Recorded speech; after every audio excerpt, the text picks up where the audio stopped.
The views and content expressed on the following program are provided solely for informational and entertainment purposes. They do not constitute legal advice. A podcast is not a substitute for retaining a competent, licensed attorney to advise you on your specific legal situation.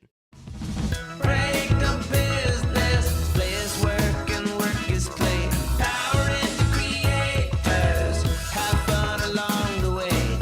Break the business, doing what it takes. Celebrate success and learn from the mistakes. How's it going, everybody? Welcome to the show. It is time for Break the Business, where we empower indie creators and have some fun along the way. I'm Ryan Kairalla, and it is a pleasure to have you here this week. We got ourselves a fine program for you. We got some great stories. We got some great folks that we're talking to. I am thrilled to have you along for the ride this week. We're getting to those summertime vibes, just feeling good. Our guest coming up in the second segment, we're going to be joined by Steph Agatha. She is the CEO of Vitalize Products and Vitalize Records, something of a music entertainment industry wunderkind. She was starting to manage artists at the age of 11, became Forbes 30 under 30, started her own label, started her own artist management company.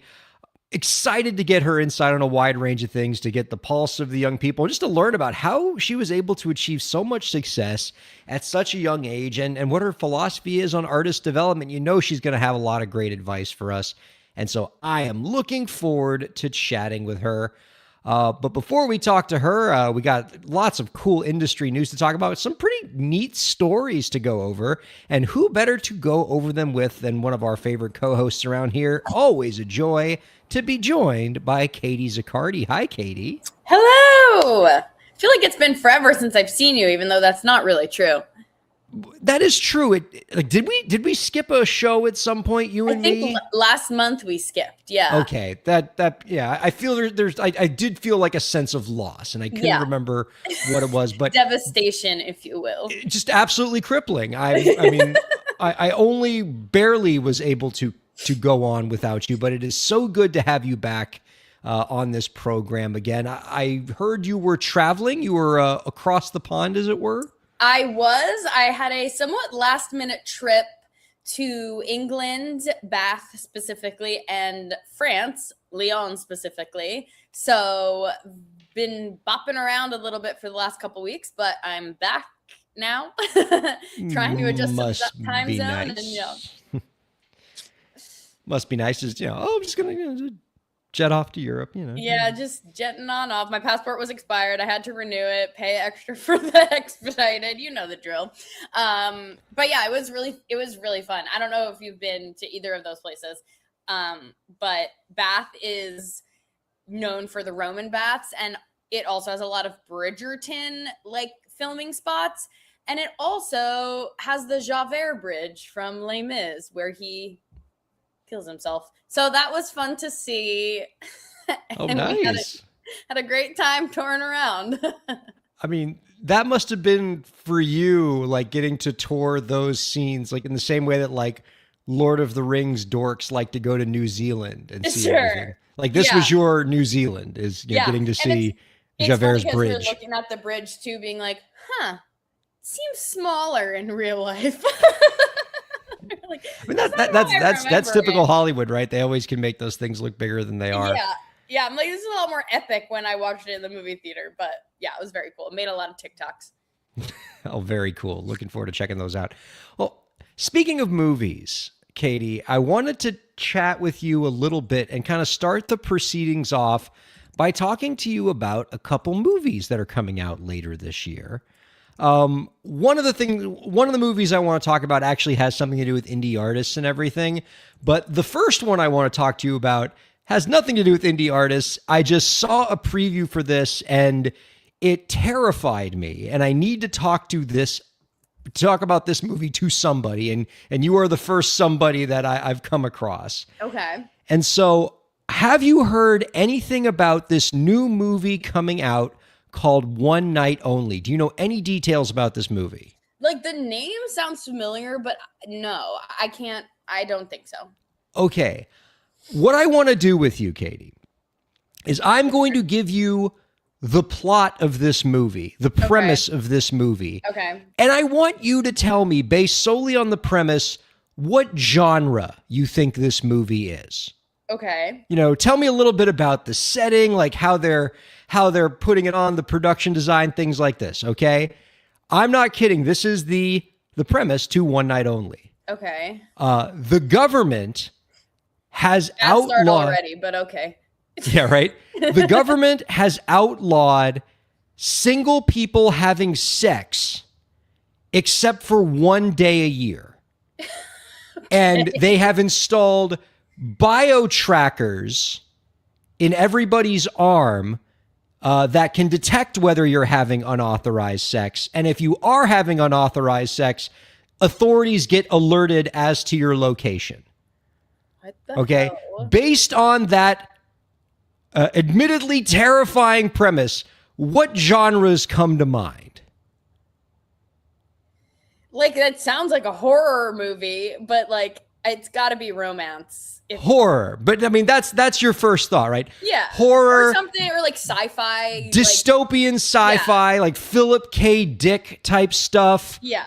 You know, Minority Report, maybe like a little bit of a sprinkle, a pinch of like Handmaid's Tale kind of giving you those vibes. Like the studio that's making this is like A24, right? Right. Yeah. Focus features, like something art housey. Yes. Katie, this is a romantic comedy. Yeah, I knew it was gonna be. Yeah. This is a romantic comedy. Like everything about it, like in the trailer, like they're just like going about, oh yeah, oh my God, we only have one night where we can have sex. I hope we can find the right someone. And like the whole time you're like, how is this movie not everybody like having a revolution and protesting in the streets over this like horribly fascist regime that they have to live under? Literally. No, like they're just like, I guess this is what it is. This is our life. Yeah. No big deal. Yeah. How are we going to find love? They should be one day mooring, and instead they're one day onlying. And right back to Les Mis. Wow. You know I had to. But yeah, that is crazy. And wait, is it out? Can we see it? Can we watch this? Is there a trailer? There is a trailer. For legal reasons, I don't think we want to play it on the show, but I would encourage our viewers and listeners, you know, if you're listening to this on a podcast, I swear I am not like lying about this plot. I'm not distorting the details, right? Everything I've told you is 100% true about this movie. I encourage you, go check out the trailer for this. And if you think I'm getting any of the details wrong, feel free to correct me. Katie, you can do the same, like either over the break or, you know, after the show or something. But like, I mean, and look, on one hand, frankly, part of me is just glad that Hollywood greenlit something that isn't just a sequel or a remake or a reboot of something. Yeah. Like, say what you will about this, it's original. That is for sure. Like nobody can say that this is ripping off something else. I mean, you know, kind of giving some vibes to like the current state of the world, but nonetheless a completely original plot. And so like, I want to commend Hollywood for that. But like, how did this get past like an initial writer's room pitch where somebody goes, really? Romantic comedy, huh? Yeah, I am like, I don't know. What's coming to mind is that movie, which I don't even remember the name of it, but it's like all of the like comedians of the early 2010s, when it's like the last day on Earth or something. And this is the end, like the end of the world movie? This is the end, yeah. Like it's giving that kind of vibes where I'm like, if it's not going to be a horror movie, it has to be like such intense comedy that it's like it's comedic because of how insane the situation is. But if this is like an earnest rom-com where it's like, oh, it's going to be so sweet and they're going to get together in the end, but we're like not going to address how insane this is. I'm telling you, Katie, we will see. Like it's the same vibes as that Sydney Sweeney Glenn Powell movie that came out not that long ago. Anyone But You or whatever it was. Yeah. In fact, I think it might even be the same director. Oh, I don't know if producer Lauren can double check that piece of it, but yeah, I think it's the same director. So like it is that same kind of fluffy, saccharine romantic comedy. Like they're not trying to make some like, bold statements. This isn't like, there isn't a political message in this. Like this is a by the numbers romantic comedy with the only difference being this like really truly dystopian, horrifying premise that like nobody's pointing out is terrifying or dystopian, except like I'm sure the movie's going to have one line of dialogue that's like, ooh, this is weird, but that's it. And everybody's just like being like, this is totally normal that the government has tracking devices in our arms that like decide whether or not we can have sex or not for premarital sex. Oh my God. Is anybody famous in it? I don't, Molly Ringwald. Oh man. And I think like LeVar Burton is in it, but like in terms of like the main, love interests in the movie, there weren't any names that I recognized in it. But I mean, don't let that be an indication because God knows wait, I saw this yesterday. I literally just Googled it. Callum Turner is in it. And he just married Dua Lipa. Oh, I know that name. I got one. I recognize the female lead though. And then Maya Hawke, Ethan Hawke's daughter. And daughter. It's a little Nepo baby in this for good measure. Yeah. Wait, and it's so funny because the one thing I saw about it was like a TikTok being like, what is the marketing for this movie? It was very funny. Okay, Ryan, what if it actually is like the best movie of like 2026? What if it's like actually the best rom-com you've ever seen this year or ever? I'm kind of half expecting that this actually is going to be some like really powerful, crazy sci-fi, like A24 style movie. Yeah. But they're just marketing it as a by the numbers rom-com because like they're just so afraid that's the only way they're going to get people to come see this. Yeah, they're like, Callum Turner's hot, so go watch him be like the boy in the movie. But oh man. And then we go see it's like, oh my God, this is really thought-provoking. Honestly, now I have to see it. I'm really curious. I mean, this is either going to be like a complete disaster at the box office because everybody thinks this is insane, or it's going to just completely explode and be like one of the highest grossing rom-coms ever. And I think there's no in between. I agree. This is either like a 9-figure box office or a, 7-figure box office and nothing in between. Yes, producer Laura, do you have an update for us? Well, just letting you know that Will Gluck does do legit rom-coms. He's got like Easy A, Friends with Benefits, Annie, Peter Rabbit. Like we're not talking spoofy, adulty, anything. Like Guillermo del Toro, PG this happy. is not. Yes, no. Okay, all right. Yeah, they didn't get Werner Herzog for this one. No, this is. I mean, at least if you're going by the filmmaker, this looks like a pretty by the numbers rom-com.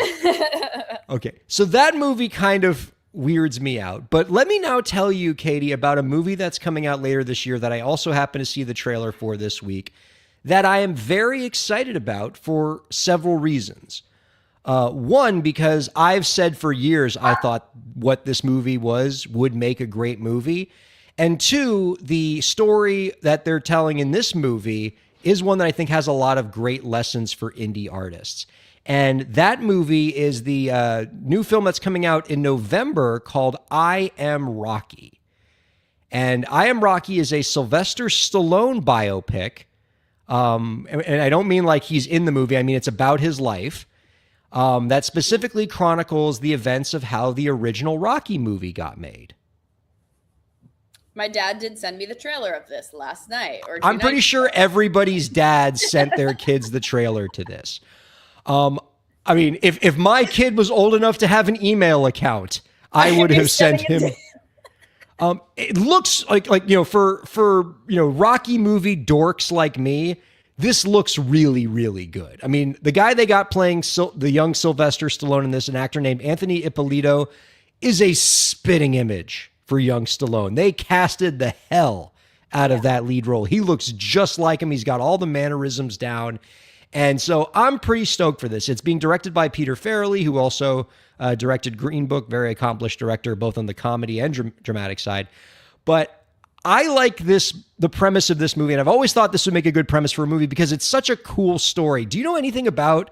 I know literally nothing. So Okay. please tell me. So let me give you a little bit about how the movie Rocky came together, because it's really cool, and there's some good indie artist lessons in it. So before Rocky came out, Stallone was unknown as an actor. He was the classic starving artist. He had only had a few small bit parts as credits. He was broke, and he was older. He was pushing 30, which, for most actors is, kind of a, difficult time in your life to try to get your big break.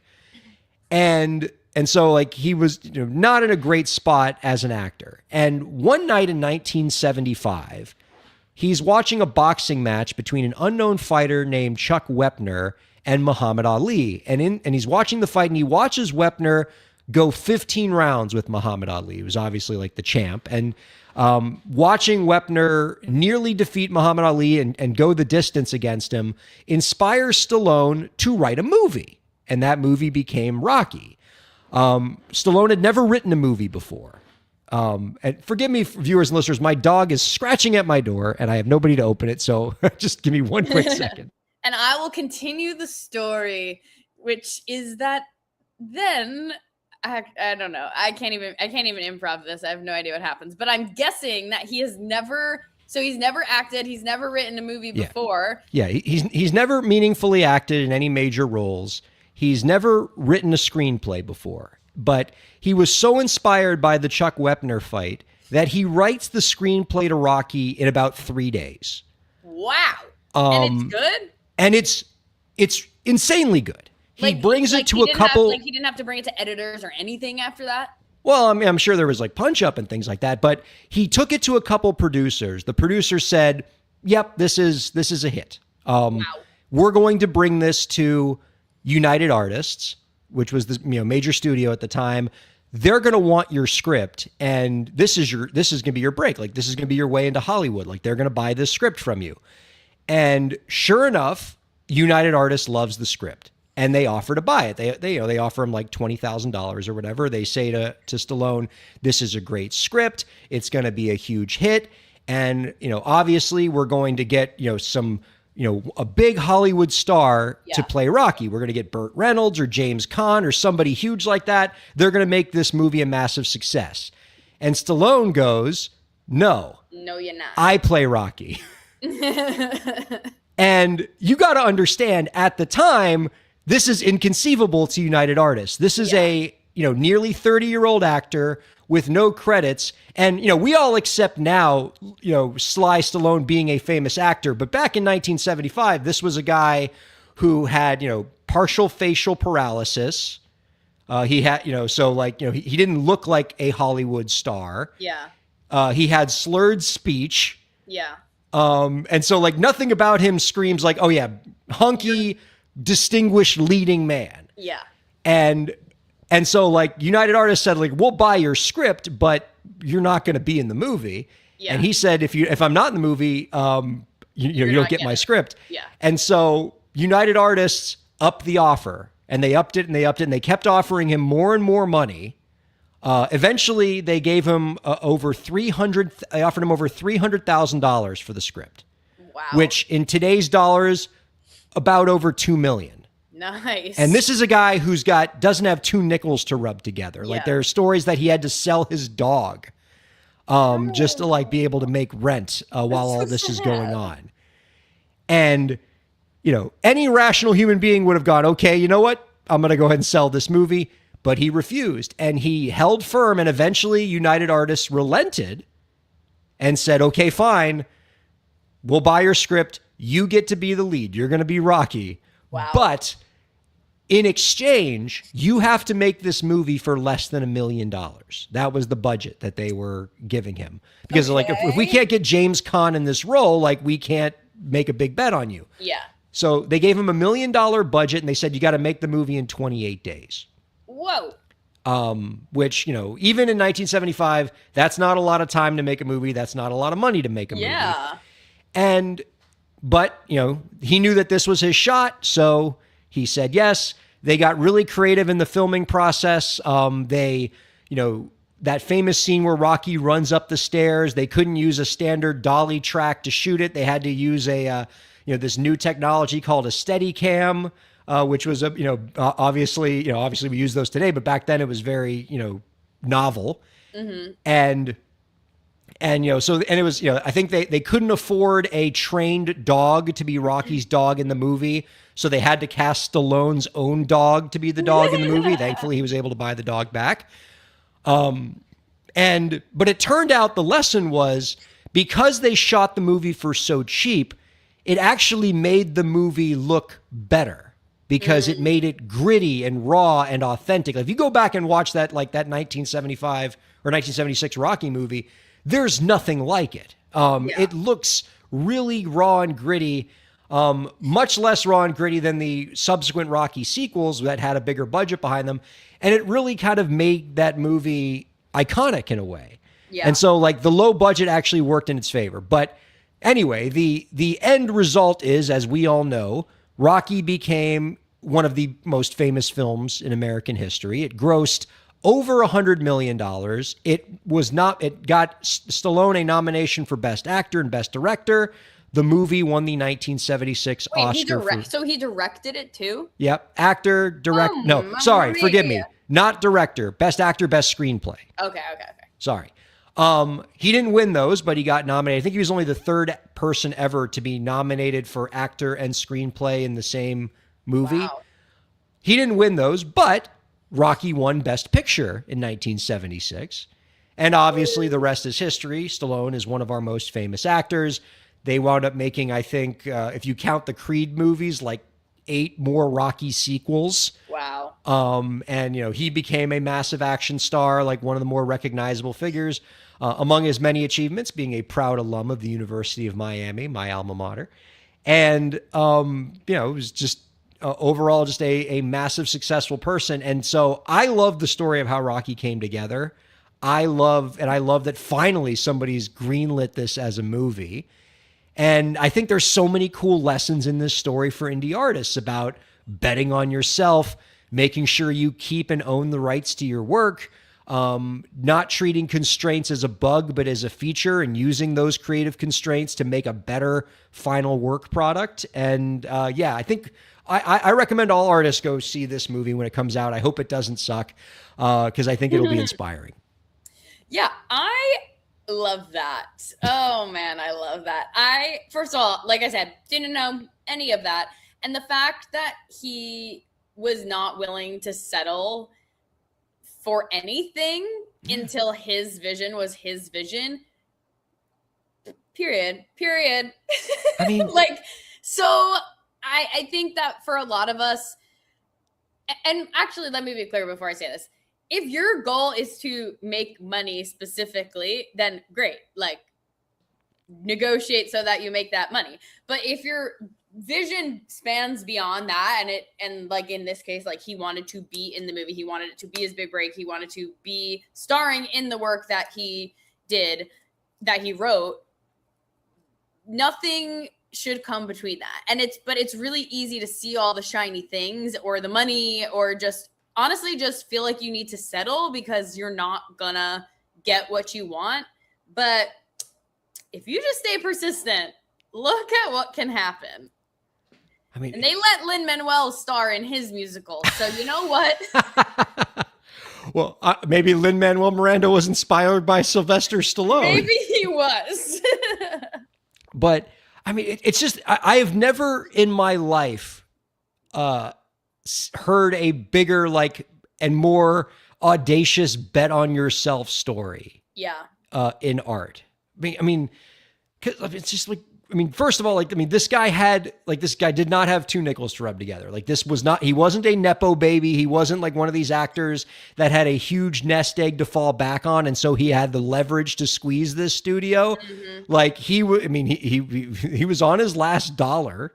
Yeah. And again, he didn't look like Glenn Powell, and he didn't talk like, Glenn Powell.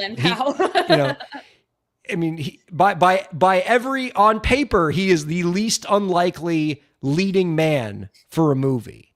Yeah. And even with all of that, he still said, no, I'm the guy for this movie, and Yeah. you don't get this script. And like, also, this isn't somebody who knows that he has like 100 screenplays in him. Like, okay, fine. If this one doesn't work out, I'll just write another Let's do the next screenplay. one. Yeah. Like he had no reason to believe he had like 100 more screenplays in him. He caught lightning in a bottle because he watched a boxing match and got inspired. Yeah. Like this was the ultimate, like just, million to one, put it all on, red 36 bet.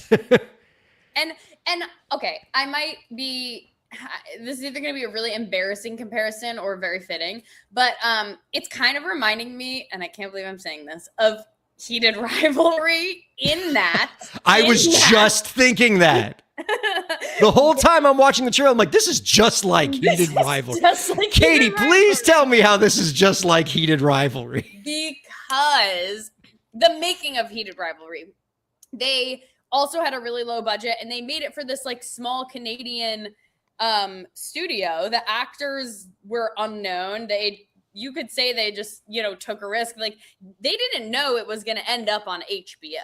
They just sat down and said, we're going to make the best product we can with the low budget that we have and the great actors that we have, even though they're unknown. And then because of all of the intention behind it and the like not settling, but like making do with the conditions that you have, people just felt that it was authentic and that it, had something special, and it blew up. Right. And so again, point being, especially if you're an indie artist, you might even be thinking like, I need all this money to do what I want, or I need to be known first to do what I want. But I think that it's a good lesson that over and over proves to be true, that people, same with Hamilton, if you will, that people like really gravitate towards something that is authentic and that you're like maybe fighting for and really putting your full self behind, even if you are balling on a budget, or even if you are doing something new or innovative or things like that. Like it's, even though $1 million is not a small amount of money, you can still scale it down and see those exponential results that you're looking for.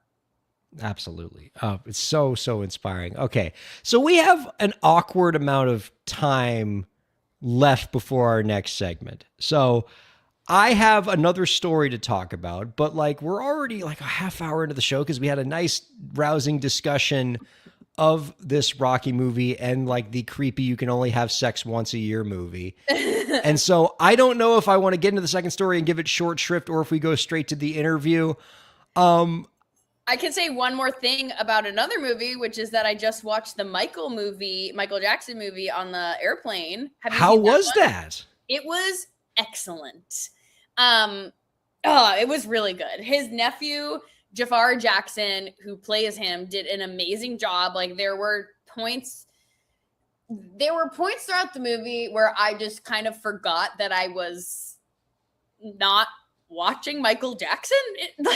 You know what I mean? Like it really felt very real.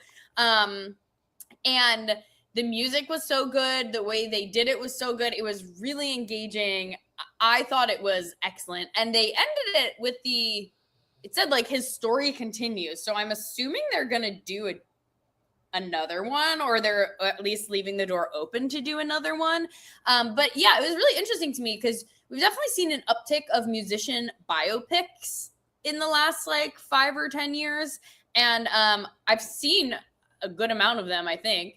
And they're all good. They're all usually good. But yeah, this one, maybe it was because I was on an airplane. I had literally no distractions but to watch this movie. But it felt like extra immersive. I mean, just especially because what he's doing is so intricate. Like the dancing, that's what I mean. I'm watching his nephew dance and even the whole Jackson 5 dance. And in my head, I'm like, wow, Michael Jackson was so talented. I can't believe he did that. That's not Michael Jackson. Like that's his nephew doing it. Like it was just really, really impressive. How would you rank that movie alongside some of the more recent music biopics we've seen, like Bohemian Rhapsody or Rocket Man?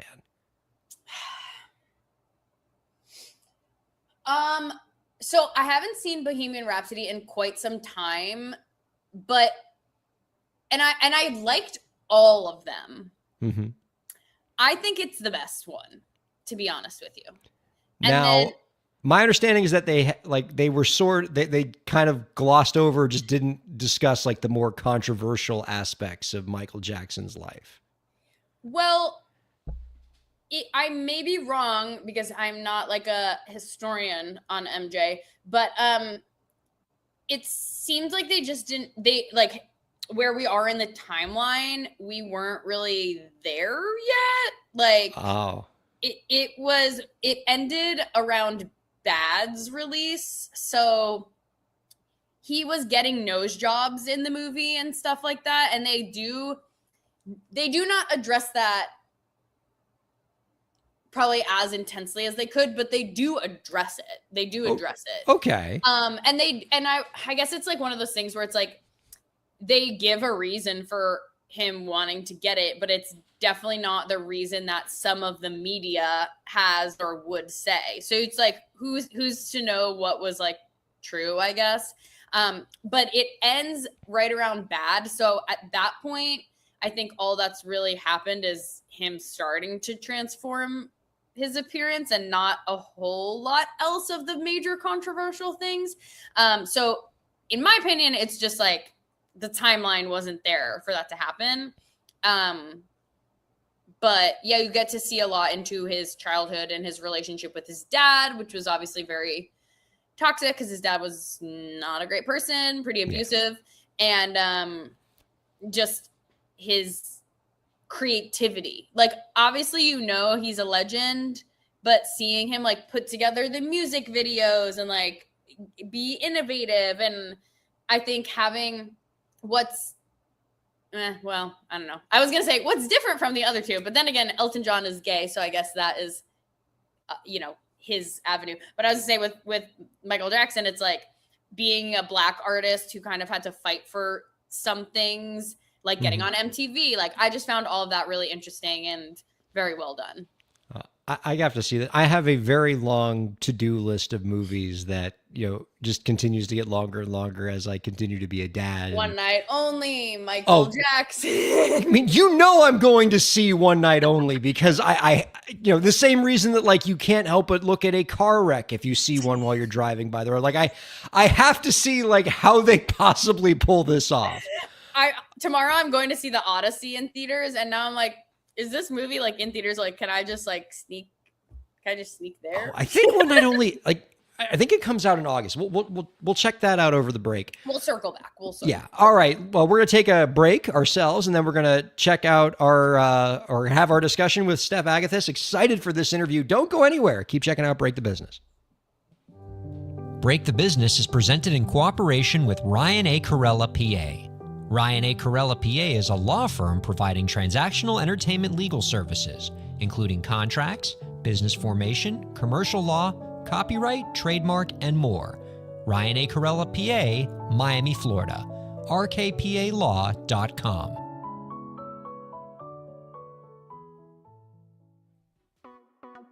Streaming services for Break the Business provided by LEK Entertainment. LEK Entertainment is a full-service entertainment company offering everything from consultations to full-scale events and productions, including audio and video productions, voiceovers, staged theatrical productions, script and music development, and streaming services. For more information, visit lekentertainment.com. LEK Entertainment wants to help you bring your story to life.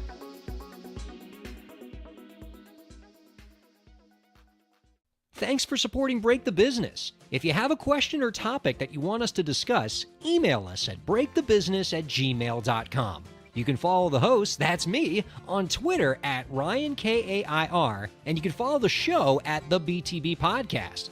Be sure to subscribe to the show on Twitch, YouTube, and Facebook, and on all major podcast platforms. And now, let's get back to the show.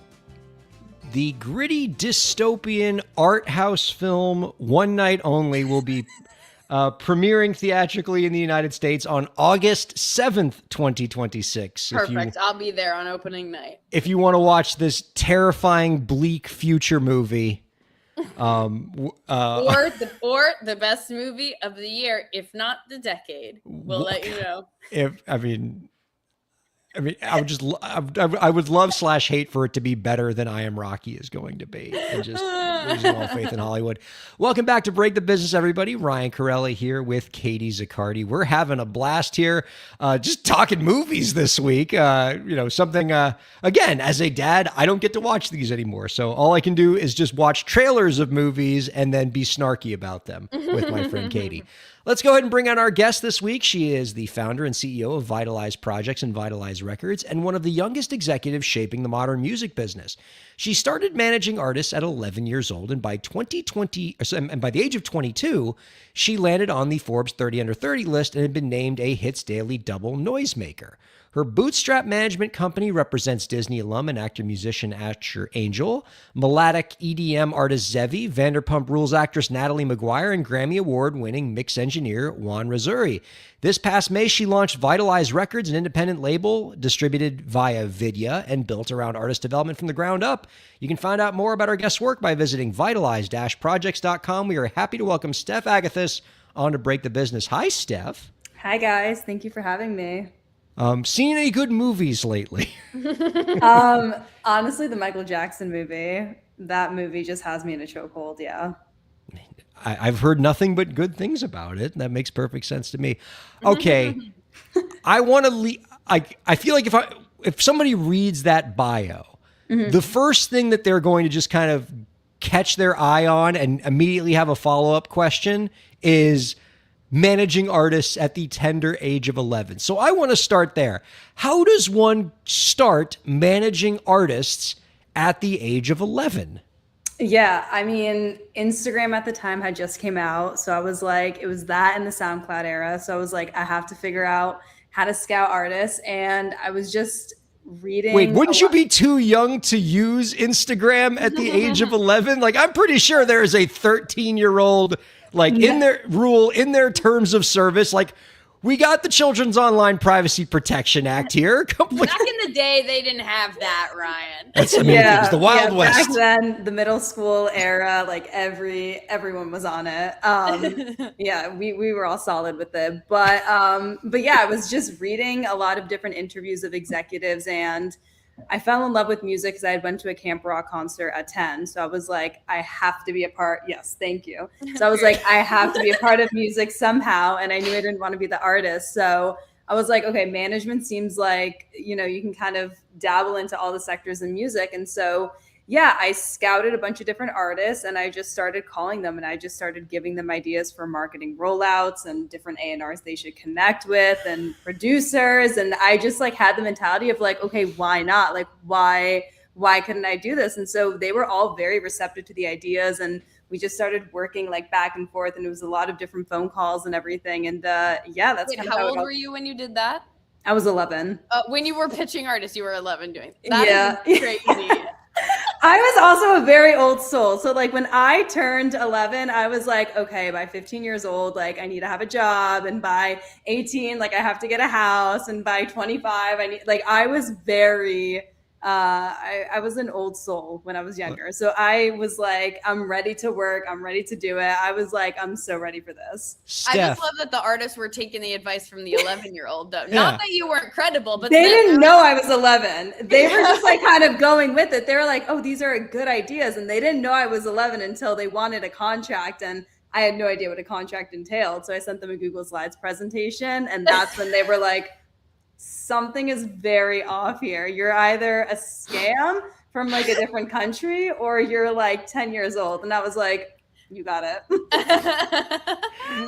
I'm just imagining slide decks with that Microsoft Word art font Yes. that we all used for our PowerPoints when we were 11 years old. Yes. Yeah. Yeah. That was why it. you should hire me. I, for Literally. one, Steph, am very sympathetic and understanding of the fact that this industry in which we operate is one that is rather notorious for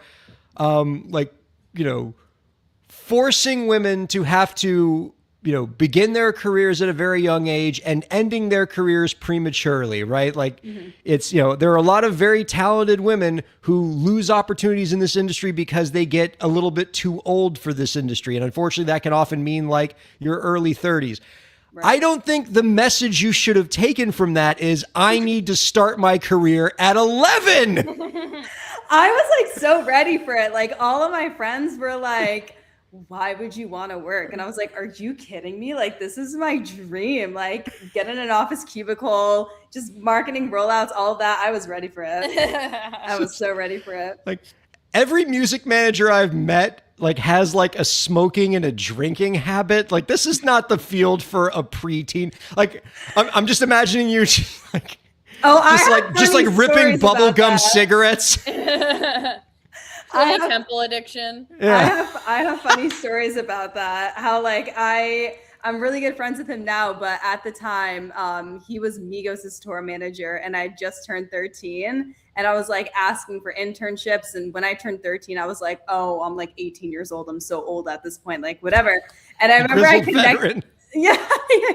And I remember I connected with him, and I was like, my older sister at the time, she was in college, and like sometimes I would go and stay at her dorm and everything. And he was like, you know, when you turn 18, like we can talk about a potential like internship or something, but I'm with Migos right now. Like it's not the place for a young girl to be. And I thought I was so tough. I was like, no, but like, you don't get it. Like I've gone to college parties. Like I think I know the party scene. And he was like, the fact that you just said that shows that you were like worlds away and should not be near any of this. Yeah, there were a lot of moments where everyone was like, what? You know what though? Like it makes me so happy that again they even like let you be in the orbit but also told you like no. Yeah, yeah. Because I feel like there is a reality where some people might have just been like, yeah, whatever, we'll like corrupt you. Right, like, right. No, I'm corrupt yourself. Yeah, no, I'm super grateful that the people I met and I'm still very close with now, like they were definitely like, you're too young, chill, you don't need to be in these environments. So I'm grateful that I found the right people at that age. What was your source to learn about the industry at that young age? I mean, when I was interested in the music industry when I was a kid. Of course, you know, I'm talking about like 15, 16. And I was reading like a lot of the books, right? Like the Donald Passman, all you need to know about the music business. How were you learning about the industry? What resources were you using at 11? I was watching a lot of Complex's Blueprint stories, and then I would just like take notes on all of it. So it was like the Jimmy Iovine ones, the Dr. Dre. I would like watch different artists like documentaries at those times and like try to figure out like how their teams were and everything. And then I would just like Google like blah, blah, blah artist's manager. And then we just like try to find any interview online. That's so, I mean, look, like Katie, like I want to like, you know, goof around on this, but like, that's really cool. Yeah, I mean, you're that's so ambitious. I dig it. And you were able to take those early years and translate it into, you know, starting your own management company and getting onto Forbes 30 under 30 at the age of 22, which like even for the 30 under 30 list, that's like an early time to get on that list. Like you were almost 20 under 20. Yeah. Tell us how you know, what sort of got you from like, you know, doing what you were doing at 11 to being able to start your own management company and getting on the Forbes list 2 years later? Yeah. So through that time, I was from like 11 to 18 years old. I was constantly just like interning or like off the books interning for a lot of different label executives on the East Coast. You know, because like child labor laws. Right, exactly. And like, yeah, and I was the annoying kid who was like, I don't care. Like, I'll work 24 hours in a day. Like, it doesn't bother me. And they were like, legal has an issue with that, but okay. So I was just like scouting different artists, and like through each person I would like intern with or something. There was like a new era of music. So it was like from SoundCloud, then the playlisting happened, then it was like TikTok. I mean, a bunch of things in between. And so through each person I worked with, it was just like a different culture that I just had to adapt to in terms of like rollouts and different artists and why it would work for certain artists and why like certain artists were falling off. And I credit a lot because when I was 19, I ended up working with Kenny Hamilton, who's like, he's just amazing. And he's been in the industry for a while. He worked with Justin Bieber from the OG days. And he really taught me like a lot about the industry and really taught me how to like grow my confidence and like really just like be mature, and would like, would give me compliments, but then would also be like, okay, like you have so much more to learn. Like, don't get stuck in what you know. Like, you need to focus on what you don't know. And after working with him, that's when I was like, okay, I really feel like I can do this fully on my own. And so that's when I launched Vitalize Projects in 2024.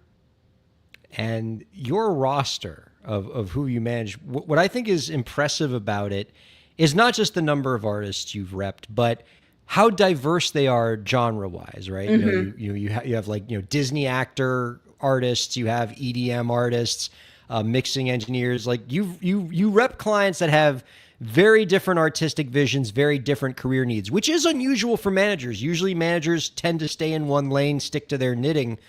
How do you manage artists in these different fields? And, like, what's your philosophy to try to cater to each of these different approaches?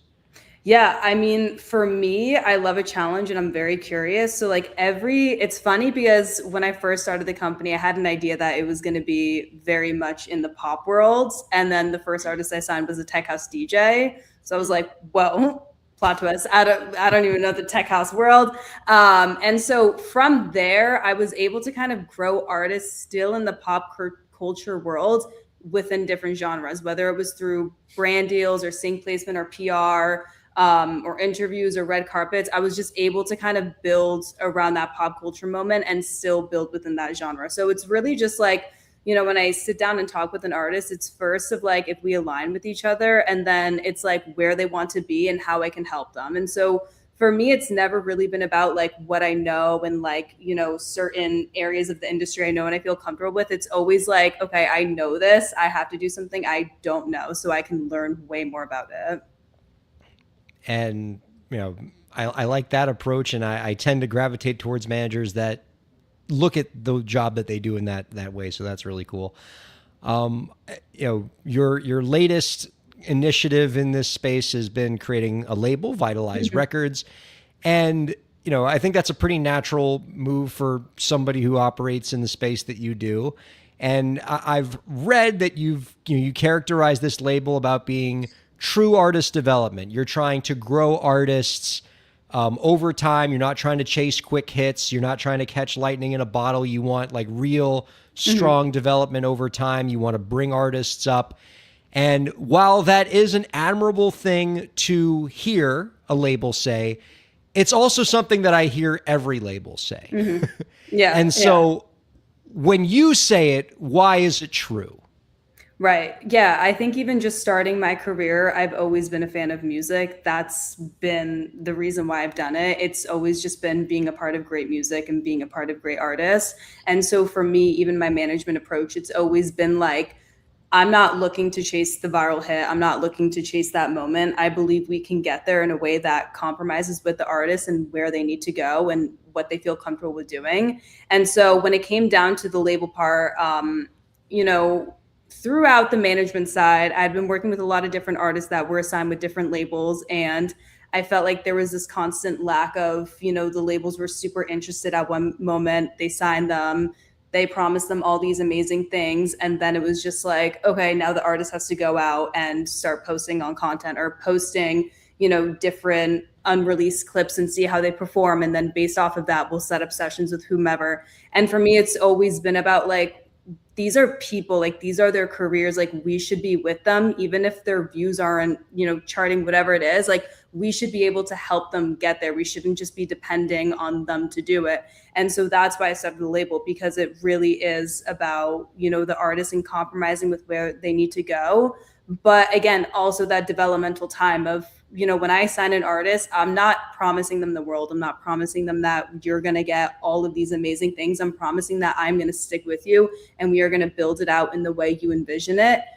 But we're going to do it in an authentic way. It's not going to be like, I sign you, you're having a moment, we're doing all this great stuff. And then you release your second single. It doesn't hit as well. And, sorry, the label can't help anymore. You have to start posting. And so I saw that happen time and time after again, where it was just like this disconnect where, the labels should be helping and develop those artists. And even from 11, and 12 and 13 years old, the labels were way more, way more in it for the long term with those artists. So for me, it was really like, how do we continue those core foundations that these labels started, way back then? How can we continue that now? It doesn't have to be so social media based. It doesn't have to be so, you have a viral song on TikTok, it starts having these, major moments, charting, Billboard charts and everything. But like, then what? And there are artists where they don't want that bigger than life song. They want like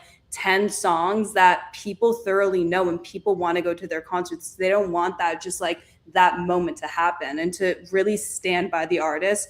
That is what our label does.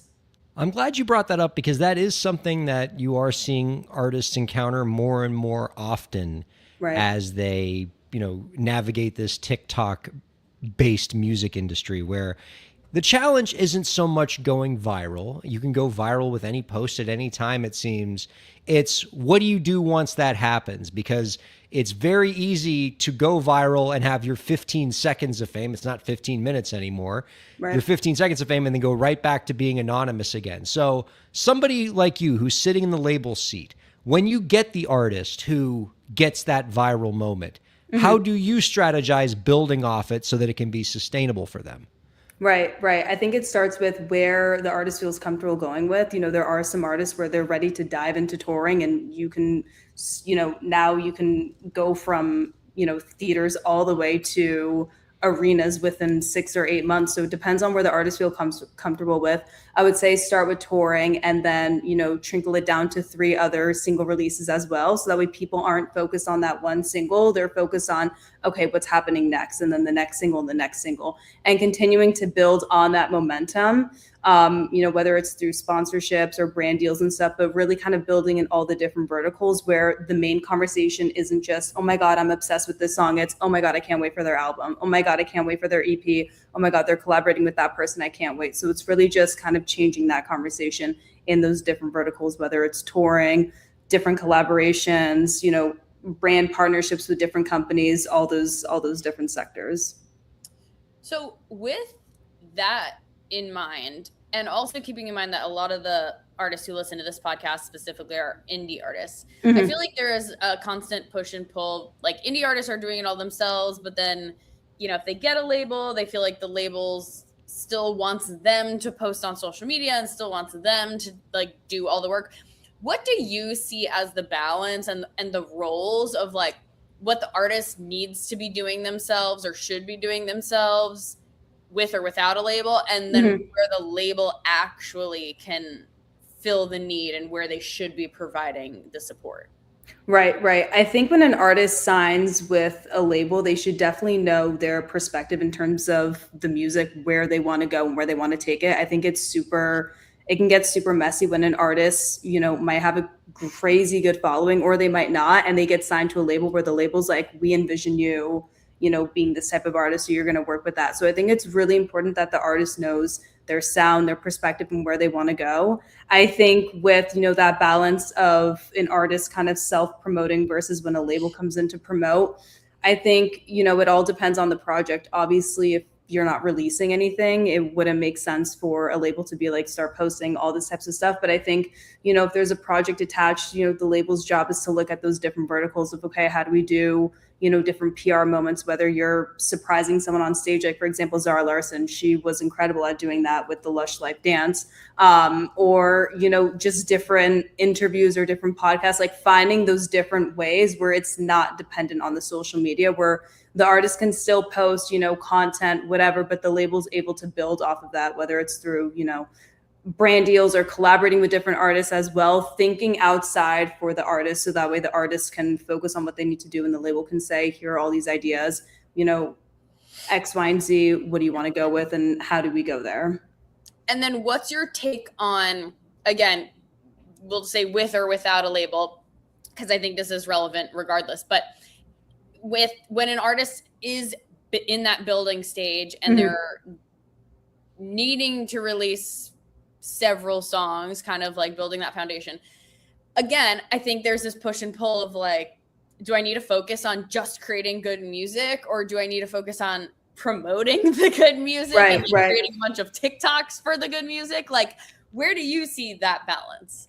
Right, right. I think it's where the artist is.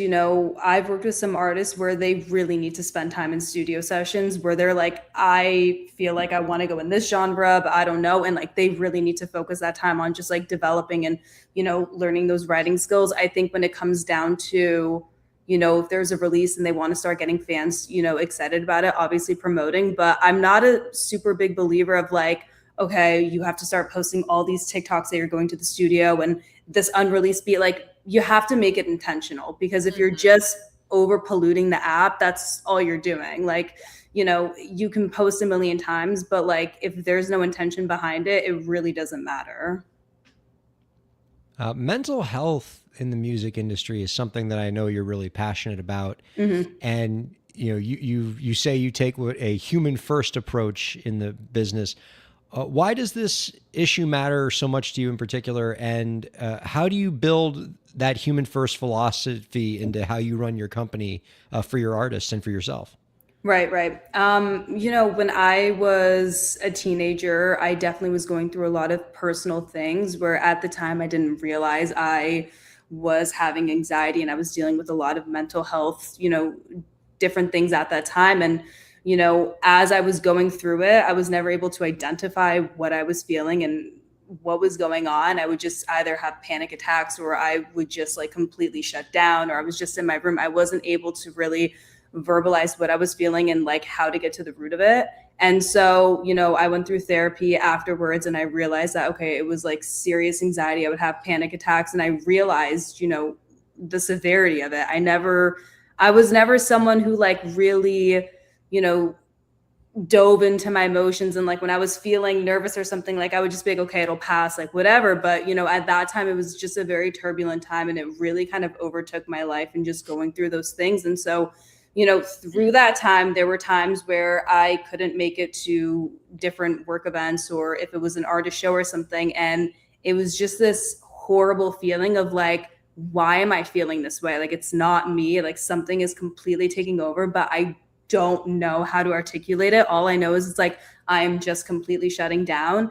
And so, being able to kind of cope with that and go through therapy, working with artists, when they have those moments of anxiety or something, I'm able to really see it and be like, I know exactly how you're feeling. Like, you need to take a break, because I know exactly how it's going to spiral out. And I can just understand it from a very personal experience, where it's like, it's a very hard thing to articulate. Like once it kind of takes over your body, like that's it, like that's really it. Like you can't really stop it. And especially when you don't know, like even when you're younger, I mean, regardless of age, like when you don't know it's consciously happening, it's a very scary feeling. And so for me, that's always been the number one priority, where, I've been in rooms, even in the work scene, where, people kind of laugh it off and they're like, okay, whatever, like, that person has to go play the show. It's fine. They're just nervous. They're just this. And I've always been someone who's fought for artists where it's like, no, they're not just nervous because they're going to end up feeling this way, or they're going to shut down. And, those things always happen. And so seeing it being overlooked and,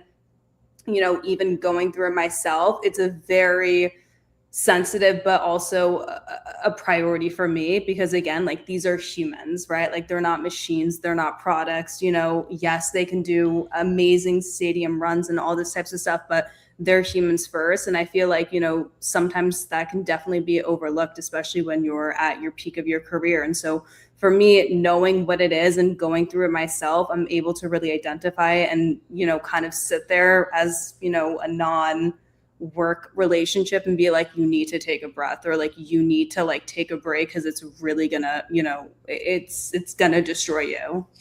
Gosh, I wish more music and entertainment executives could speak as empathetically about this issue as you do, and could relate to it as well as you do here. It's refreshing to hear. Our guest has been Steph Agathis of Vitalize Records. You can find out more about our guest's work by visiting vitalize-projects.com. Steph, I mean, everything you've accomplished is so impressive. I mean, I thought I was like the interesting thing in my high school class, because I was the only kid in my class like reading music industry books, and you had me beat by like 6 years.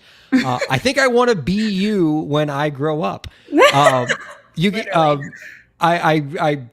Please don't be a stranger. We'd love to have you on again real soon. Thank Got you. one more question before we let you go, though. Okay. Do you have any last tips for the indie creators out there to help them move their careers forward?